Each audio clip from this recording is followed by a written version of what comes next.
High, আমি ঐশী। তো কেমন আছো তোমরা সবাই? চলে আসলাম আজকে আবারও একটা নতুন মিনি ব্লগ নিয়ে। আমি আজ প্রায় 1 মাস পর ভিডিও পোস্ট করছি। তো যাই হোক না কেন, আজকে আমি সারাদিন কী কী করবো সেটাই চলো তোমাদের সাথে শেয়ার করা যাক। আমি সকালবেলা উঠেই ফার্স্টে একদম মুখে ফেস ওয়াশ দেওয়ার পরে স্কিন কেয়ার করতে বসে গেছি। তারপরে একেবারে স্নান করে এসে আমার স্কিনের যেটুকু কেয়ার করি আমি, যে একটা টোনার আর একটু ময়শ্চারাইজার, এইটুকুই আমি সারাদিনে মাখি। এইটুকু মাখার পরে একটু লিপ বাম ইউজ করি, যেটা ছাড়া আমার দিন অসম্পূর্ণ। আমি মনে হয় পারলে সেকেন্ডে সেকেন্ডে যদি ইউজ করা যায় তাহলে আমি সেটাই করব। এত লিপ বাম মাখতে আমার ভালো লাগে। আর এই লিপ বামটা না আমি জুডিও থেকে নিয়েছিলাম, এত সুন্দর কি বলবো।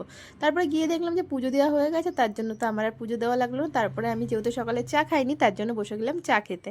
আর এই গ্রিন টিটা না খুবই টেস্টি। আমি আমার এক ফ্রেন্ডের কাছ থেকে এটা নিয়েছিলাম, বাট আমি অন্য গ্রিন টি খাই। তারপরে এই যে সকালের আমার ওটসের স্মুদি বানিয়ে নিয়েছিলাম, সেটাই খেলাম। আর এটা এত টেস্টি, তোমরা একদিন খেয়েও বুঝতে পারবে। তো ভিডিওটা কেমন লাগলো কমেন্ট করে জানিও। টাটা।